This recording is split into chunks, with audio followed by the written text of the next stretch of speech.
Beaucoup d'entre vous savent que ce n'est pas un hasard si les terroristes djihadistes revendiquent toujours leurs attaques et leurs attentats au nom de l'islam, puisque dans le Coran, il y a des versets dans lesquels Allah incite à la violence envers les mécréants. Mais moi, j'ai une théorie, c'est que les versets du Coran les plus connus et les plus médiatiques, qui parlent de djihad et de la violence, ils captent toute l'attention du grand public et ils font de l'ombre du coup, je trouve, à d'autres versets du Coran, bien moins connus, plus discrets, des autres versets qui parlent pas de violence, mais qui pourtant sont, selon moi, le véritable point de départ du basculement dans le terrorisme djihadiste, parce que, certes, le premier raisonnement direct qui vient à l'esprit, c'est évident, c'est de dire que les djihadistes sont violents parce que des versets du Coran leur ont dit d'être violents. Oui, bien sûr, je remets pas ça en cause, mais selon moi, il manque une étape essentielle dans ce schéma,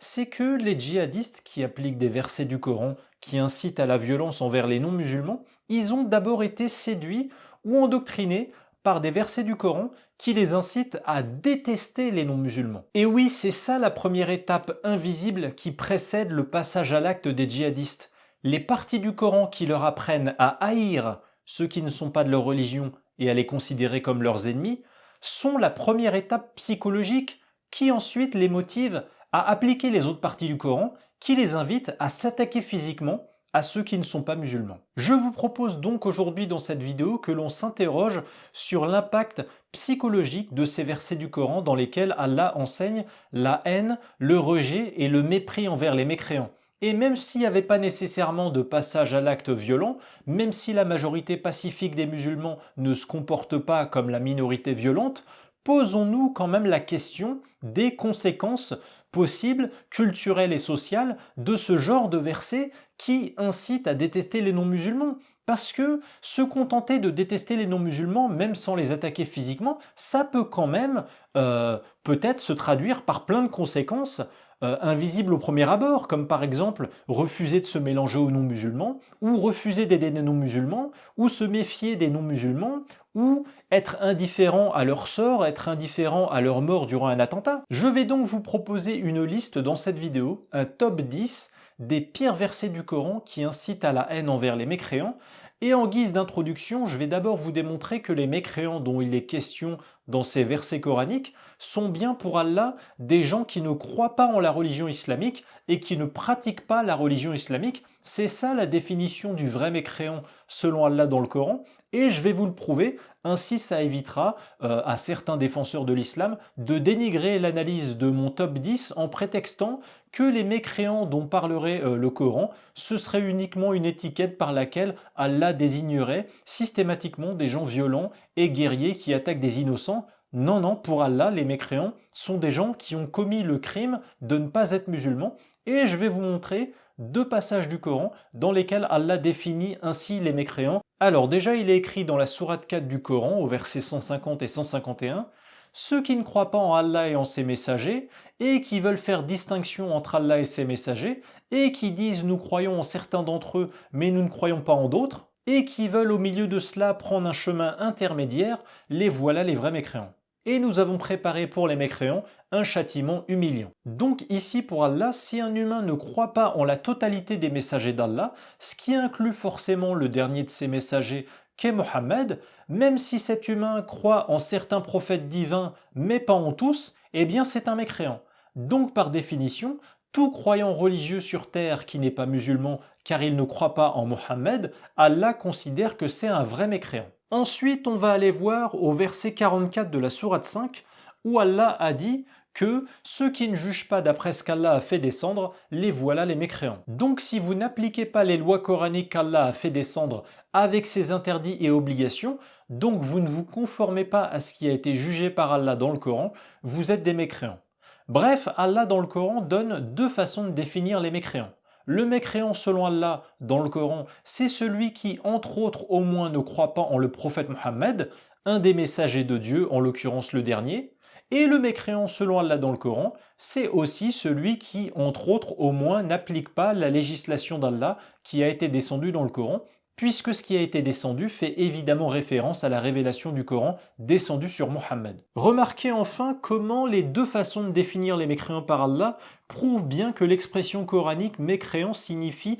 non-musulman, puisque par définition, un non-musulman ne croit pas en le prophète Mohammed et il n'obéit pas au jugement d'Allah dans le Coran. Et remarquez aussi qu'Allah définit les mécréants de façon passive et non active, car Allah ne leur reproche pas par exemple de faire une action directe, comme être violent par exemple, mais Allah leur reproche au contraire ceux qui ne font pas, car ils ne croient pas et n'obéissent pas. Donc, allons à présent à la découverte des 10 passages du Coran qui incitent le plus à la haine envers ceux qui ne sont pas musulmans. Alors on va commencer par un premier récit coranique, sourate 41, versets 27 et 28, dans lequel ceux qui ne croient pas sont qualifiés d'ennemis d'Allah. Et il ne s'agit pas d'ennemis à qui il serait reproché d'être des gens violents envers des innocents par exemple. Regardez bien la raison pour laquelle ceux qui ne croient pas sont qualifiés d'ennemis d'Allah, c'est parce qu'ils ont nié les versets du Coran. Bref, ce récit du Coran confirme que la criminalisation de la foi religieuse différente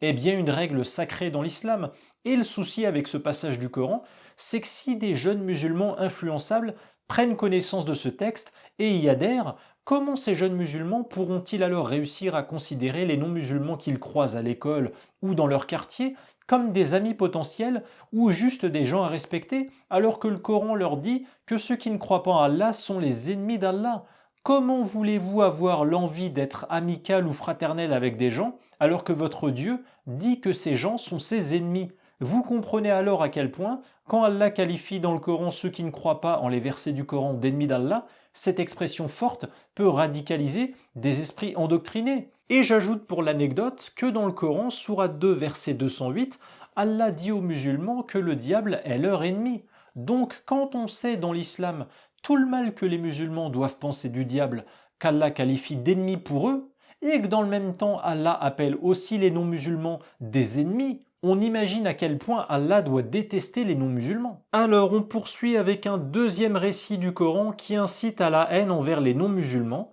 Sourate 98, versets 6 et 7, Allah nous affirme que ceux qui ne croient pas ou croient en d'autres dieux qu'Allah, ce sont les pires créatures, et qu'il faut au moins être un croyant pour faire partie des meilleures créatures. Mais ce raisonnement simpliste est bien évidemment grotesque et dangereux, car pour déterminer la valeur d'un humain, on a besoin d'analyser plein de facteurs. Ce qu'il fait, son courage, son intelligence derrière son comportement, sa lucidité, ses efforts, sa créativité, son utilité. C'est avec tous ces critères complexes qu'on peut juger de la valeur d'un humain qui ne se résume pas à une seule croyance, croire en Allah ou ne pas croire en Allah, pour déterminer s'il fait partie des meilleures ou des pires créatures. Et ben Allah, il se prend même pas la tête avec la subtilité. Pour lui, tous les humains qui croient en un autre Dieu qu'Allah, ce sont automatiquement les pires créatures. Et attention, Allah n'a pas seulement dit que ce sont de mauvaises créatures, mais carrément les pires créatures. Imaginez les dégâts psychologiques de ce genre de verset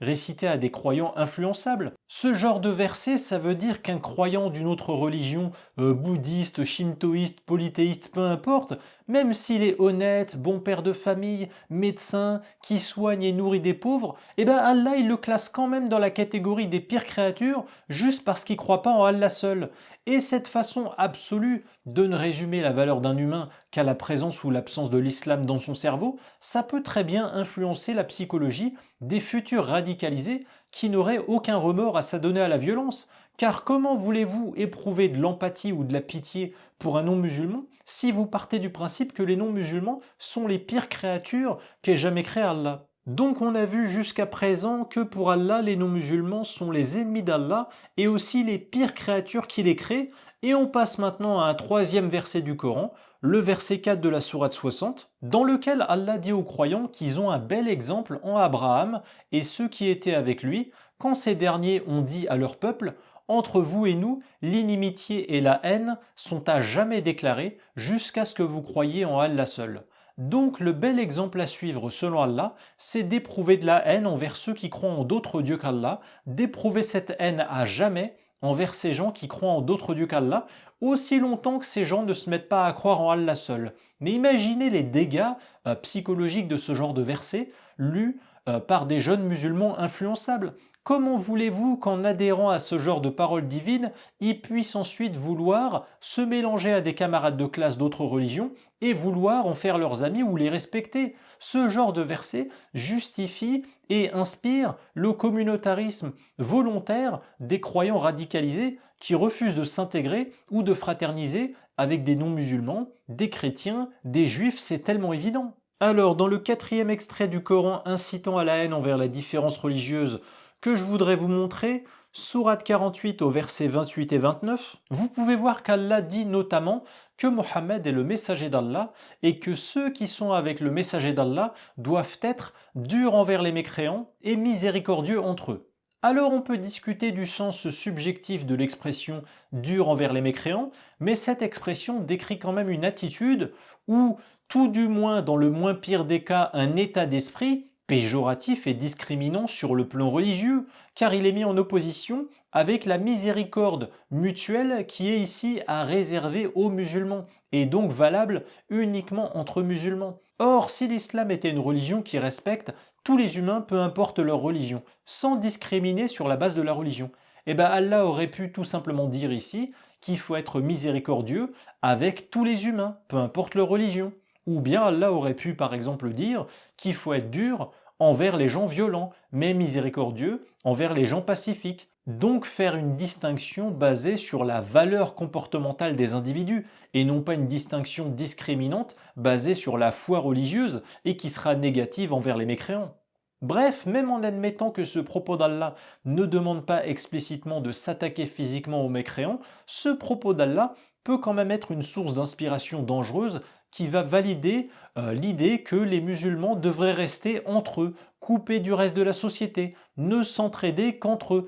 et être en opposition avec les mécréants. On passe maintenant à la cinquième parole d'Allah que j'ai inclus dans ce top 10 des propos du Coran qui incite ou invite le plus à la détestation des non-musulmans. Sourate 2, verset 161, Allah a dit que ceux qui ne croient pas et meurent mécréants recevront la malédiction d'Allah, des anges et de tous les humains. Alors on va passer le côté ridicule de ce propos, car dans tout le groupe de ceux qui souhaitent maudire les mécréants, il y a Allah qui ici se comporte comme un esprit passionnel humain et fait comme les humains, mais il y a surtout donc tous les humains, genre toute l'humanité va souhaiter hyper fort que la malédiction s'abatte sur les mécréants. Donc encore une fois, imaginez ce verset enseigné dans un cours de religion dans une mosquée à un public d'enfants ou d'adolescents musulmans influençables, persuadés que ceux qui ne croient pas en l'islam et meurent sans avoir cru en l'islam sont destinés à être maudits par Allah et toute l'humanité. Comment pourrait-il éprouver du respect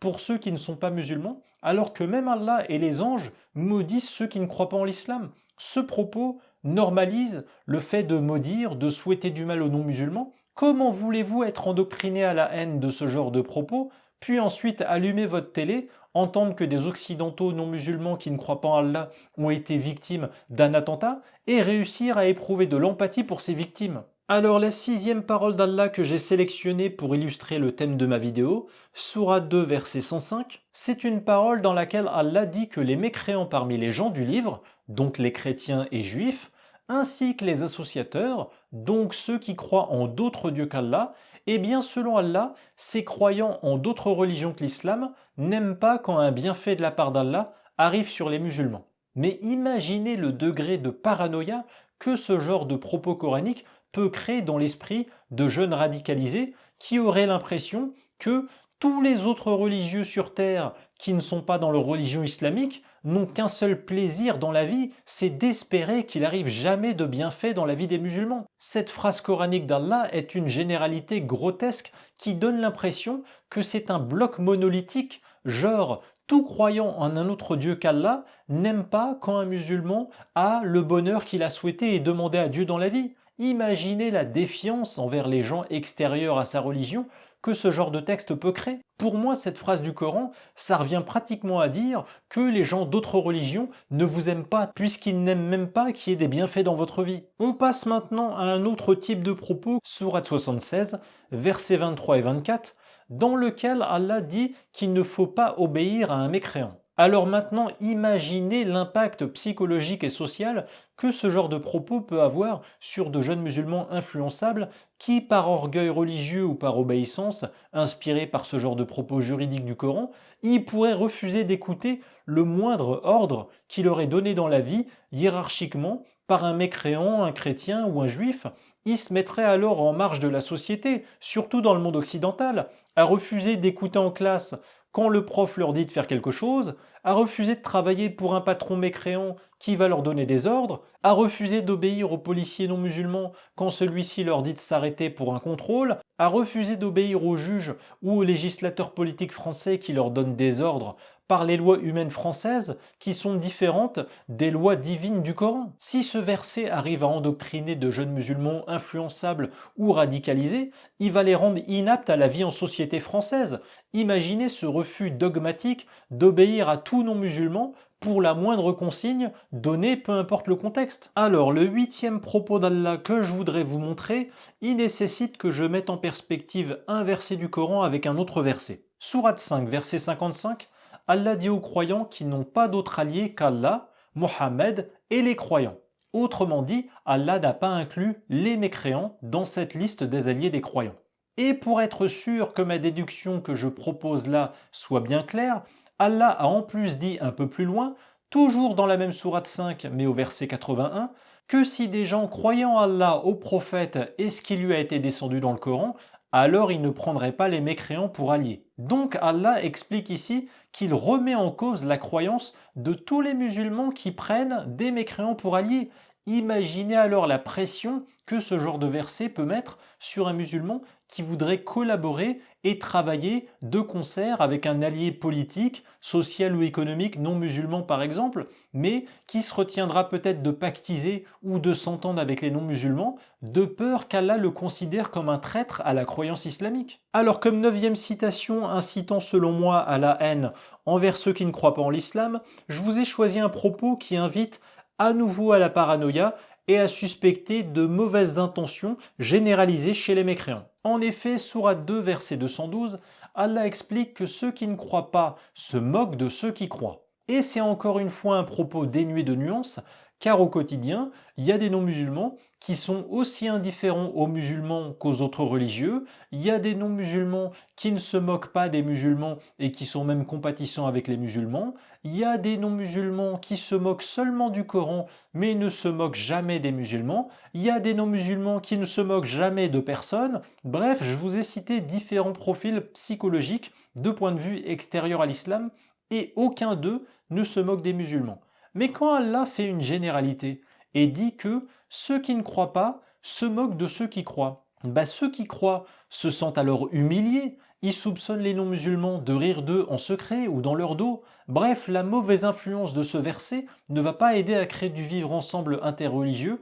entre les non-musulmans et les musulmans, car l'impact philosophique et culturel de ce genre de parole d'Allah, il peut impacter la perception de musulmans radicalisés qui se sentiraient persécutés et humiliés dans n'importe quel pays non islamique du monde où les non-musulmans sont dominants démographiquement ou politiquement. Et enfin, comme 10e et dernière citation d'Allah dans le Coran qui, selon moi, incite à la haine envers les non-musulmans, je voulais finir par le verset 27 de la sourate 7, dans lequel Allah dit qu'il a fait des diables les alliés de ceux qui ne croient pas. Alors imaginez déjà de base les dégâts psychologiques de la croyance en l'existence du diable invisible qui au quotidien serait partout à suivre et à susurrer des mauvaises pensées aux musulmans, mais imaginez en plus que les musulmans les plus radicalisés et endoctrinés par ce genre de versets aient l'impression que les non-musulmans, ceux qui ne croient pas en l'islam, sont alliés avec le diable. Vous vous rendez compte, être l'allié, on a l'impression que c'est un comportement conscient et volontaire,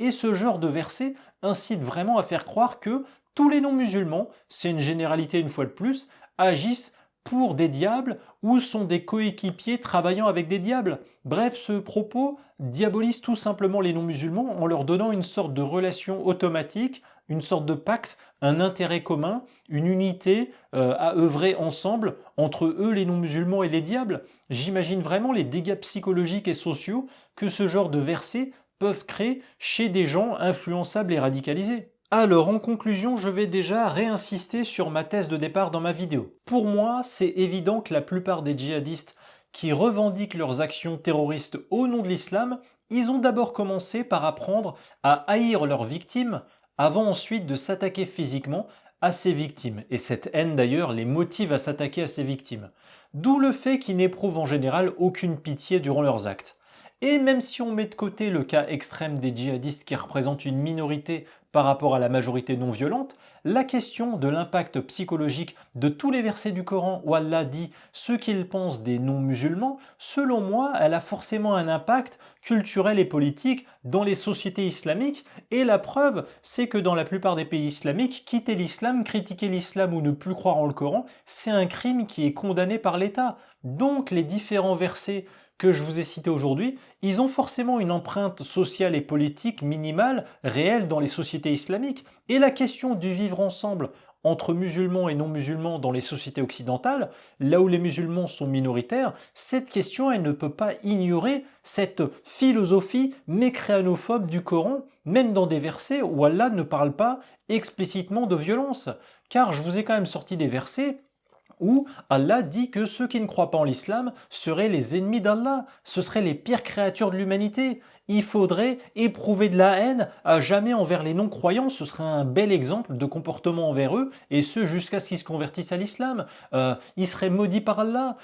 s'ils meurent non musulmans. Il ne faudrait pas s'en faire des alliés. Ils seraient les alliés des diables. Comment voulez-vous que toutes ces paroles divines dans le Coran n'incitent pas à la détestation ou tout du moins au mépris, au rejet et à l'absence d'empathie envers les non-musulmans. Donc c'est facile de classer automatiquement dans la catégorie des fous irresponsables n'importe quel djihadiste, même s'il a revendiqué à l'avance son acte dans une vidéo pour des motifs religieux, mais il faudrait peut-être aussi se demander si la haine obsessionnelle anti-mécréant des djihadistes, elle serait peut-être pas davantage idéologique que psychiatrique. Voilà les amis, c'est sur cette dernière question que s'achève cette vidéo, qui je l'espère vous aura intéressé et vous aura permis d'entrevoir de nouvelles explications, de nouvelles causes à ce communautarisme, à ce séparatisme même parfois, qui crée la haine de la différence religieuse dans la religion islamique, dans leurs textes. Si cette vidéo vous a appris des choses intéressantes, je vous invite à la liker, à la commenter et à la partager avec vos amis, et aussi à lire mon dernier livre Sans contradiction et erreurs scientifiques dans le Coran. Le lien pour ceux qui ont envie de le lire est en description de la vidéo. Je remercie les spectateurs qui peuvent m'aider et soutenir ma chaîne YouTube par un don sur la page de dons participatif Tipeee, dont le lien est également en description de vidéo. Merci pour votre attention et l'intérêt que vous portez toujours plus nombreux à mon travail. Abonnez-vous afin de ne surtout pas manquer la prochaine vidéo. Merci pour vos encouragements et vos messages de soutien. Et puis je vous dis à très bientôt. Ciao.